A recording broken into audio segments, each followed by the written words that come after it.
Hello. Looks like I have some people joining. Welcome to the Wakeman channel. I'm currently in Washington. I'm actually on Lake Sammamish right now, or Sammamish. Not sure how to say that. Just waiting to get my surgery. Just 2 days here. So I decided to do a live stream and just kind of talk about that, maybe some other stuff on the channel, and just give an opportunity for people to ask questions. So I thought it'd be kind of fun. So I see some people joining. I need to see if I can bring up the chat box here. Okay. Well, hello to those who have joined. I can't see who it is yet, though. Oh, there we go. Do that. I don't know. I guess maybe until people start commenting, I won't see it. So I'll give you a little view. I'm sitting in our Airbnb right now that we're staying at. It's just a 1-bedroom kind of suite. So I'm going to show you the view we have here. So there is Lake Sammamish. You can see we have a deck right over the beach, and I'm not sure if you can see, but we can actually go down and sit right on the beach. So pretty cool little spot. Try to turn it back towards me.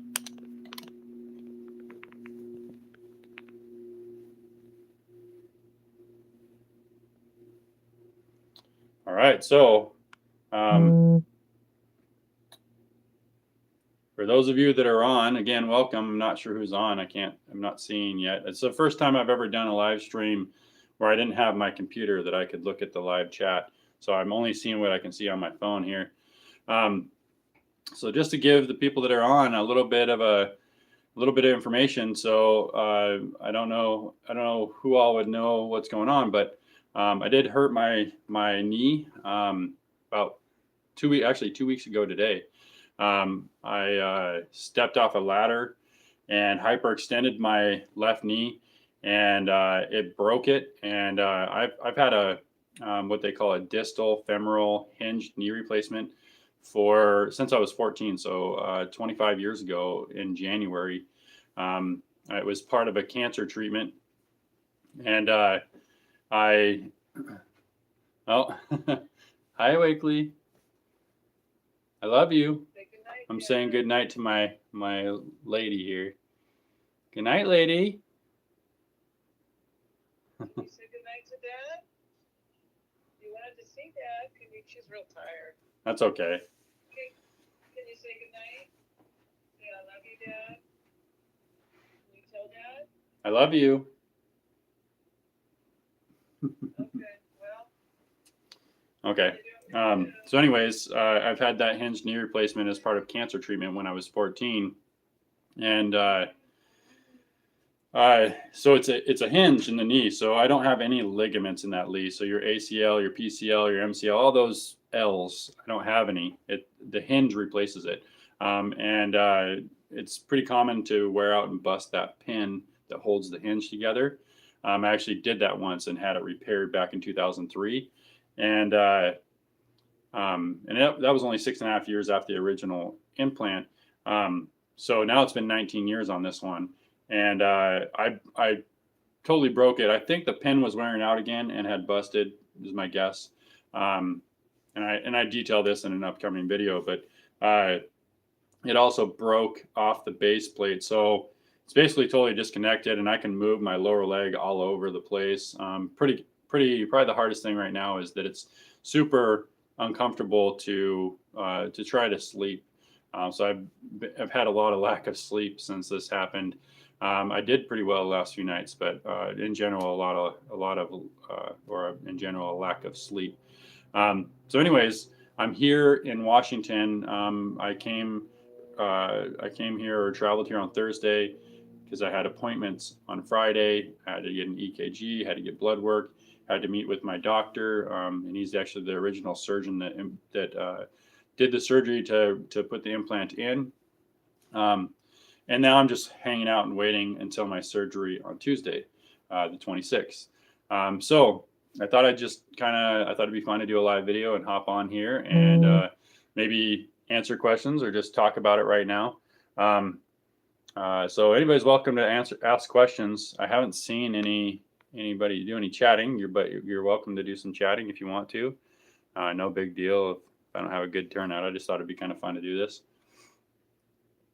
So maybe to get it started, for those of you that are on, maybe do not an announcement, but just tell us where you're from, so I can see where everybody's at. I'm not seeing the chat at all. Usually I can see a little pop up.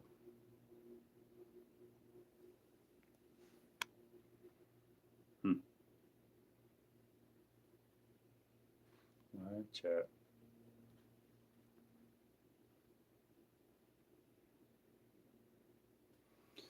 Can anybody that's on try to type a message and see if I can see that in the chat?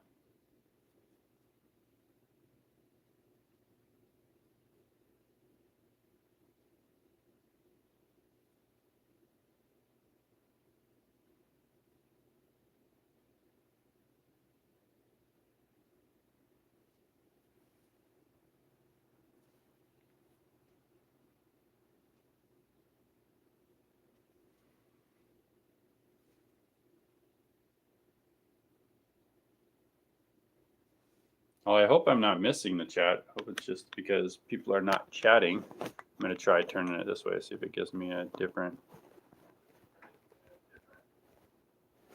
Oh. Can you chat? Oh, there's people chat. I can't see it for some reason. Oh, Carly's going to help me out. She's going to show me her phone and the chat on there. So I apologize. I haven't been seeing your guys' messages. Okay. So the first thing I'm seeing, is it from top down? Mm-hmm. Okay. Here, let me get the camera a little set back up here so it's not falling. So Brandon says, how long until you can get out on the water again? Well, I'm hoping that it might be end of May. I did get some really good information had a really refreshing appointment with my doctor on Friday, and made it sound like it'll be a pretty easy surgery, and I will be able to put full weight on it immediately after the surgery. But obviously, I got to heal up from the surgery. So I'm hoping right around Memorial Day, maybe. But it'll all depend just on how things feel. The last time I had this done, I think it was about a month before I was back to 100% after the surgery. But I was also 21, and I'm 40 now. So Ian Kurth says, how long will your recovery be after they perform the surgery? So hopefully I answered that one already. Brandon's from Arizona. Thanks, Brandon. We have Zachary Campbell says, how did it happen, man? Sorry if you already said it. So I just stepped off a ladder. I think it was already, I had felt like it was, there's something wrong with it for the last couple of years, but it's been holding up. But I just stepped off a ladder and hyperextended my knee, so it went backwards, and then it just broke. Didn't even put much, a crazy amount of weight on it, probably my full body weight, but I think on a normal knee, it wouldn't have broke it, just stepping down off a ladder. But I think it was ready to go, so it just busted it. I could hear it and I could feel it, and then right after that, it felt like I needed to hold on to my leg. It felt like it was just going to fall off. But over about a period of a week, I've gotten comfortable where I don't feel like I got to hold it. It was splinted for a good part of the first week, but that just got really irritating. So I took it off and just been getting around, but I can't walk on it at all. I can't step on it. It would just fall apart basically. Ed Adams says, hello. Ian gave me a thumbs up. Brandon says, that sounds super painful. Luckily, it has not been painful at all. Well, I shouldn't say at all. It really hasn't been that painful. It can, if it falls a certain way, it can be kind of painful. But like if I lay it a certain way, but not much. I would say that the reason why I can't get comfortable with it is mostly because it just feels like something's wrong all the time, like pressure and stuff. The way I describe it to some people is It'd be like if you took your finger and kind of held it back like this and just left it that way. That's kind of like what it feels like when I kneel all the time. It's like always kind of tight and just kind of feels like some pressure. But luckily, no pain. Lucky there. And Zachary says, dang, sending prayers, bro. Thanks.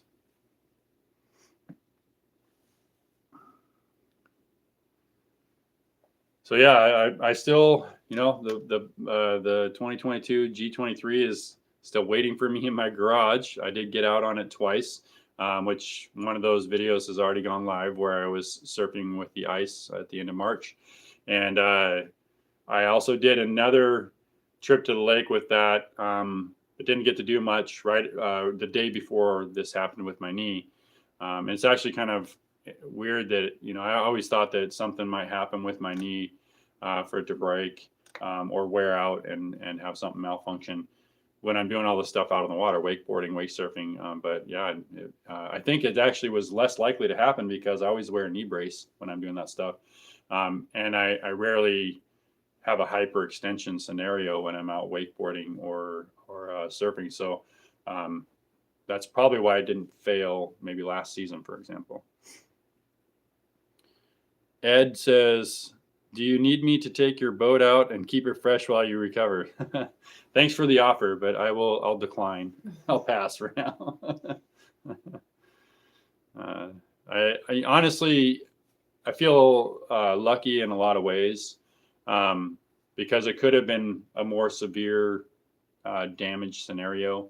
And the timing of it, although I do like to get out in April and in May, usually those months aren't like the greatest months. They're great for me to get back into it. But I obviously the water's cold. I'm usually wearing a wetsuit.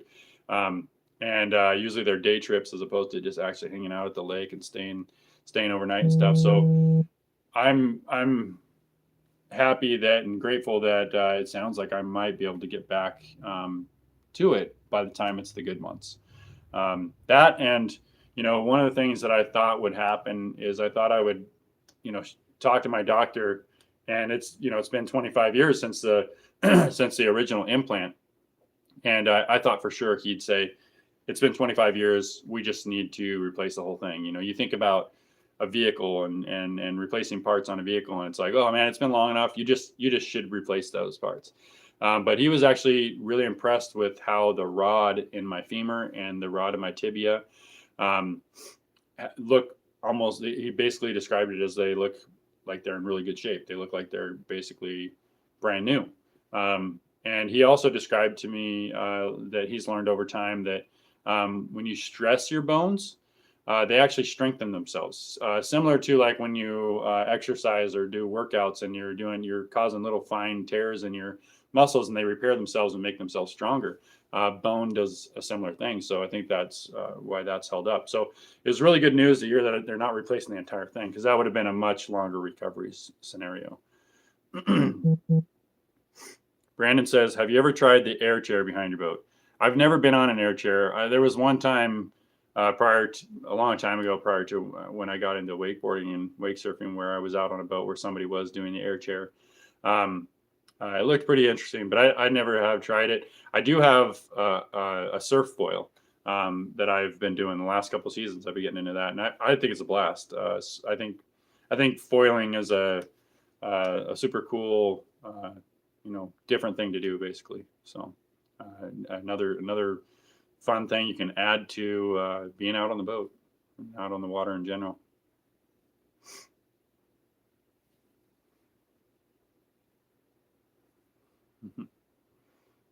Still got my wife standing here holding their phone so I can see your guys' messages. I don't know why. The last time I did this, even though I had my computer up, I could see the messages going up the screen. So I don't know why it's not showing me that right now.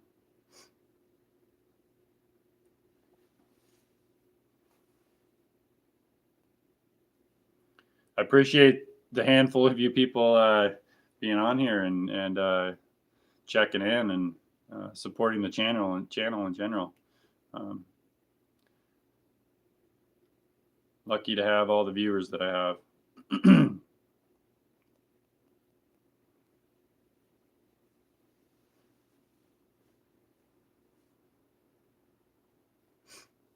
So does anybody else have any questions about, well, it doesn't have to be about the surgery.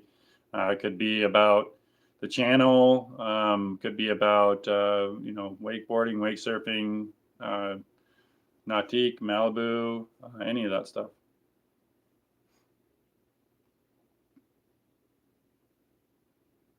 Does anybody want me to show where we're at again in case they missed it at the beginning?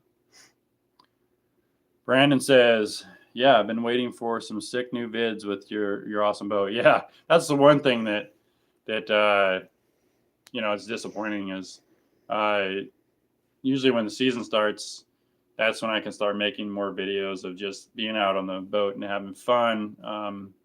And those are the videos I like making, even though it's always my kind of videos where I'm doing stuff with the boat,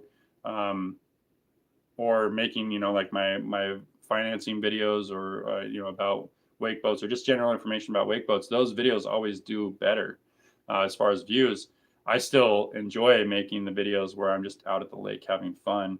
Those are the ones that I have fun making. So yeah, I'm disappointed that I'm missing out on some of it, but again, I'll go back to, I kind of knew this was coming because it's been 19 years on since this last repair, since I've gotten a new pin in the hinge.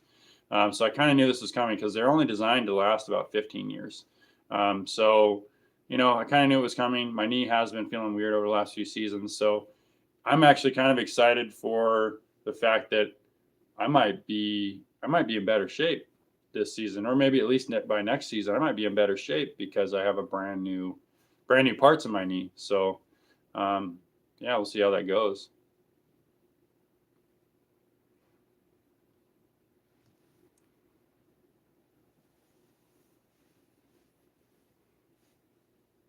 Yeah, I'm just gonna show where we're at again, just in case there's viewers on that have not seen it. So this is Lake Sammamish. I think that's how you say it. In Washington, it's in between. It's in the middle of north and south. Issaquah is south, and Redmond is north. Those are the two towns on the either end of the lake, and we're on the east side of the lake. And obviously Seattle is just west of here. We actually went around, and there's actually a wake boat out there right now. I'm not sure if you guys can see that. He's cruising across the lake. We've actually seen a G23 go right by. But there's been people skiing and surfing and wakeboarding. So apparently people do a lot of wake boat activity out here. So I'm going to bring you back to me here. Whoops. I got the camera right on you. Please tune in so you can see who the person that drives the boat is. Any new messages? Yeah, sorry, I was just... Okay. Brandon says new boat and a new knee. Yeah, I hope it feels like a new knee. I'm excited just because it's felt like I don't even want to try to put weight on it. So like I'm excited just for the fact that right after surgery I can actually step on it, and I'll probably be walking on it. It's going to be sore, so it'll probably be like hobbling. But I'm excited to get off the crutches. As you can see, I've got crutches right here. Been crutching around for 2 weeks now. Nick Danton says, opinion on going with a B tier boat compared to the top dogs, ATX, Access, Moomba, etc. What am I really missing out on, and would you miss all the extras given the extra money saved? That's a good question. So I would say the biggest things you're missing out on with going with, I guess what you're referring to as a B tier boat. I refer to them as the value brands, and like Nautique and Malibu, Mastercraft, those boats as the luxury brands, because you're generally getting more bang for your buck with the value brands. And what you're really missing out on is, like, for example, the touch screens. That's probably the biggest thing, with Malibu compared to Access. It's like with Access, you got this little screen and it's just got a couple of numbers and, words on it. Whereas, the Malibu screen's like this big. There's actually another screen down on the side.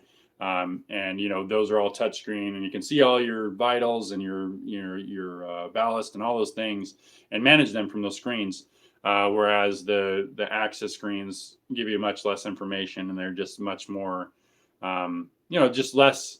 They're spending less money on those things, and it's more for the person that just wants to be able to get out there, have the fun behind the boat, have the performance of a surf boat or a wake boat. But you either don't have the extra money to spend on those luxury features like a touch screen, or you just don't care about those features. You just care about getting behind a boat. And there's a lot of other things that I would consider are a luxury feature. But over time, it's like Access is like 5 or 6 years behind Malibu in a lot of the different features, because Access eventually gets some of those features. But it comes down to like, I remember when pretty much all wake boats, every seat cushion you just like picked up and removed it. But now most things have hinges, and they're actually like I forget what they call them, like a drop hinge or something like that, where you stand it up and the seat stays up. And if you compare, for example, Malibu to Access, you're going to have those hinges on all of the seat cushions. But on Access, you're not, at least on most of them. They're all going to be, you just pick them up and pull them out. Things like the Wakeview bench. So on a Malibu, it's going to be this, nice multifunctional thing where you pick it up and you slide it out. And it has the seat back that pops up, and it turns into a table too. Where Access, it's just going to be this very basic, like you slide this bench out, and it might have these seat back rests that you can put into it. But it's just, it's just not quite as luxurious or as, I don't know, fancy. So that's the big thing. You're just kind of, you miss out on some of those little extra features, but you can still have all the performance. So hopefully that answers your question. Brandon says, have you seen any Pavati wake boats out there?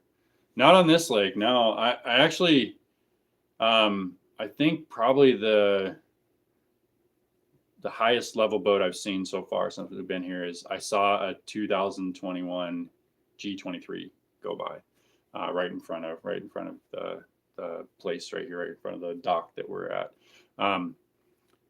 Beyond that, it's mostly been like, kind of a lot of what I've been seeing out here running around is ski boats. People getting up early and skiing. We've seen, I think I've seen one wakeboarder, and then we saw one other boat surfing down on the other end. Driving around, I've seen, pretty much all the different brands and stuff. But I've yet to see a Pavati though, even anywhere around here. So I don't know, sometimes with the different states, I kind of think of like, I compare it to Montana. In Montana, obviously you're not going to see as many boats as a place with tons of houses on a lake, because we don't have too many places in Montana where there's houses on a lake. But you're going to see less like really of the really expensive brand new boats, just because, and I don't know exactly, but my guess is, here you got to pay a pretty good hefty sales tax. So a lot of people are opting for a used boat as opposed to buying a brand new, really expensive boat, because then they're going to have to pay sales tax on top of that. So that's kind of my guess about a place like this, but I'm not entirely sure. I'm not, I'm not really familiar with this area as far as wake boats go, but that's just my sort of educated guess about it. All right, well, go ahead and ask any other questions. I'll probably just stay on here for a few more minutes. I just thought it would be pretty cool to just pop in and do a live video for a moment. I'll get a call tomorrow about when my surgery time is on Tuesday. So I don't actually know when my surgery time is yet, but I'm supposed to get a call tomorrow, and I'm a little nervous. As anybody should be going into surgery. It's just one of those things that, a lot of things going on there that are, kind of a little bit scary, but I'm actually excited because I'm ready for this to be fixed. This has been, I think even back when I got cancer when I was 14, You know, I don't recall too much time in my entire life, even at that time, where I couldn't walk on my leg. So it's been uh, kind of a big uh, kind of handicap in our last 2 weeks is just the fact that have to use crutches, and obviously everything I do is slower and harder. Harder to help my wife take care of our kid, and harder to just make myself food or whatever it is. You know, it's just everything's a little bit harder. We've actually been using the time here, I think, to the fullest because we both know some people that live out here in the Seattle area, and we've been able to basically get in touch with people and hang out and visit with people we haven't seen in a while. In fact, that's what we did today. We actually went and visited 2 different friends that we haven't seen in a long time. It was pretty cool. It was a good day, and it was a very nice day today. I think it was like mid 60s, but felt like it was like a 72-degree day at home. The sun was out and it was nice and warm. So see if there's any more questions here. Brandon says, would you ever trade into a Pavati after you are done with your G23? I'll be really honest with you there. I think probably the only way that I would do it Pavati, because they're just like well beyond in price from even where I'm at now, and I already feel like I've got a boat that is beyond what I ever thought I would have as far as price and what I feel like I need. It would probably only be if there was some sort of brand deal involved. I'm sure they make great boats. I think they're probably a cool boat. I've seen them. They have an aggressive look. They're aluminum. All these different things. They're probably a good boat in many ways. But for me, Nautique, Mastercraft, Malibu, kind of the top brands. Supra is another one. Those are brands that have been a towboat for many, many years. And Pavati is a newer one. To me, there's nothing that Pavati is going to be able to do performance-wise that any of those top brands can't do. But they're at a much more expensive price. And the aluminum design, to me, has, although it's neat that it's made out of aluminum, to me, it does not have any performance. I should say, it does not have any positive performance effect. Aluminum typically is used when you want to make something lighter, or stronger, depending on what you're trying to do. But a wake boat made out of fiberglass and gel coat neither needs to be stronger. And when I say that, what I'm referring to is you're not going to be taking your wake boat on the river going in a few inches of water like typical aluminum boats are doing. So it doesn't need to be any stronger. And it does not need to be any lighter because in the last decade, they've only been making wake boats heavier. And also, I think the fact that you can wrap it any way you want to is very cool, but I'm not a fan of wraps. I mean, I'm a fan of how you can make a wrap look. I'm just not a fan of the durability of wraps and how long they last. I could totally see myself doing wraps if I felt like I could afford putting a different wrap on something every couple of years or something like that. But if you want longevity, I wouldn't put a wrap on anything. So that's my thought on Pavati. I think they're probably a great company. I've seen the boats. I haven't actually had the ability to get inside of one physically, but I've watched lots of videos, and I've seen lots of different ads and things on Pavati, and paid really close attention.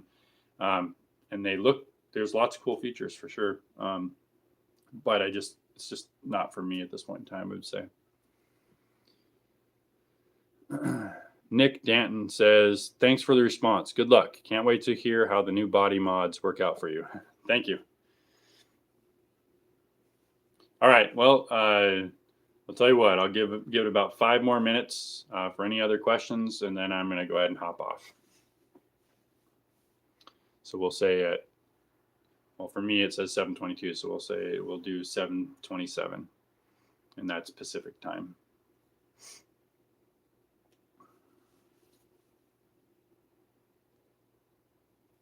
This lake, Sammamish, one of the things that's pretty cool about it is it's been really calm a lot since we've been here. So I don't know how much wind they get, but you know, it kind of kills me a little bit to wake up and it's glass and get back from doing stuff and it's glass again. And but it certainly looks like if you lived here or had the opportunity to be here a lot, that you'd find plenty of time to get smooth water without too many boats on the lake, which is really surprising to me because there are a ton of houses on this lake. So, I mean, it's literally riddled with them all the way around. So, but yeah, it looks like it would be a pretty good lake. Nick Danton says, one last question. Your opinion on wave difference going from 22-foot boat to a 24 or more. So my opinion on, waves and wakes in general. Well, let's talk about wave first, and then I'll give my opinion on wake. The bigger the boat, generally, the bigger the wave, and the longer the boat, generally, the longer the wave. Now, you kind of have to compare apples to apples. So when I say that, I would say if you're comparing, for example, a Malibu 22 MXZ to a Malibu 24 MXZ, you're certainly going to get a bigger and a longer wave out of the 24 MXZ. Now, when you go between brands, there's a lot of hull design that kind of changes that, and surf system design that changes that. So when you're comparing apples to apples, though, models within brands, certainly the bigger and longer the boat, the bigger and longer the wave. Now, when it comes to wakeboard wakes, which is something I pay attention to a lot because that's my favorite thing to do, even though I do a lot of wake surfing. You kind of want to not go too long with your boat. In fact, when I went from my 23 LSV to my 24 MXZ, I had to do a lot of tuning with my wakeboard wake. Now I got it to where I really liked it, and it was great. But it seemed like the 23 LSV was easier to make a good wakeboard wake on. And then I would never go to a 25 because I like to wakeboard so much. And I actually, the G23 that I have now, which is a 23-foot boat compared to a 24-foot boat, definitely makes a better wake than a 24 MXZ wakeboard wake. So surf wave is different, but even my 2019 G23 made a better wakeboard wake than my 2018 24 MXZ and my 2022. Well, actually, I haven't ridden on my 2022 G23, so I can't say the wakeboard wake is better, but I expect it to be. So that's my take on it. Yeah, if you're comparing apples to apples, the bigger and longer the boat, the bigger and longer the wave. But when it comes to wakeboard wake, it's a little bit more picky. Okay, 1 more minute. So any last questions? And I'm going to hop off.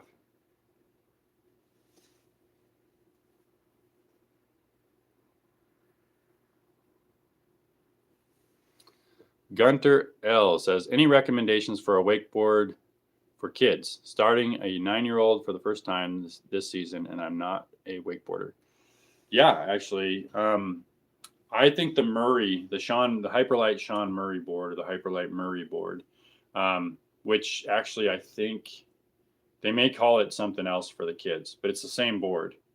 But basically the Hyperlite kids board. And I ride Ronix, so I mean, I'm really speaking from what I think, as opposed to being specific to one brand or particular to one brand. I think the Hyperlite Murray board. In fact, I ride the Ronix one Time Bomb, and I have for 4 iterations now. But I wanted to try the Hyperlite Murray board for myself when I went to go get my last board.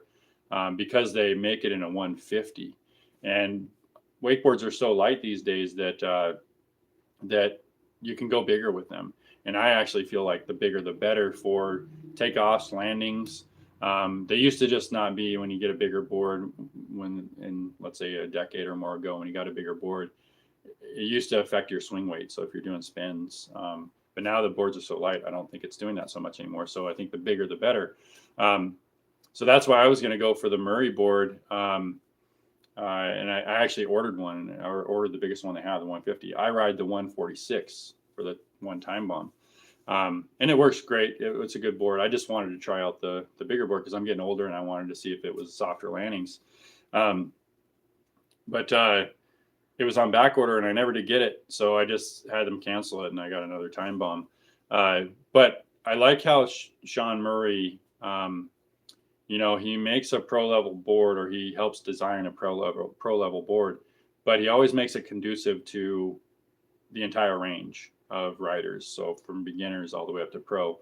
So that's why I think his board would be great, because it's the right board for all levels. Now, you obviously, as you get to become more advanced and, or a pro, you're going to develop specific preferences, and that's going to lead you to the board that you eventually ride. But yeah, from beginner on up, the Murray board looks like it'd be a pretty great board. Now, I obviously think that the kid version of Ronix would probably be fine too. But yeah, you just want it to be probably the hardest thing for kids, because you can start kids on an adult board, but the hardest thing for kids is, if they have a huge board under their feet, you might not even be able to space their feet appropriately. So they might feel like they're really wide on their stance, and it makes it much harder to get up on the board if the board's really, really big for a beginner. So, all right, I'm just checking on questions really quick. So I think that's it for questions. Nick Danton says, thanks so much for knowledge. Good luck in surgery. And he also says it's called the Murray Jr. There you go. Thanks, Nick. All right, so I'm going to close it down. So thanks for jumping on and watching my live stream. Stay tuned, because I am documenting, most of this trip, and there will be a video put up, but it'll be in May, because I do my videos 3 weeks in advance. So I film and edit my video, and then I schedule it. They're always 3 weeks out. So that way if I need time off, kind of like I'm going to need, I can potentially not miss a week. So yeah, stay tuned. There'll be more information on what's going on with my knee in more detail, and more visuals and things like that. And I'm gonna vlog the surgery stuff in a few days too. So, all right. Well, thanks for everybody joining. I'm gonna go ahead and sign off.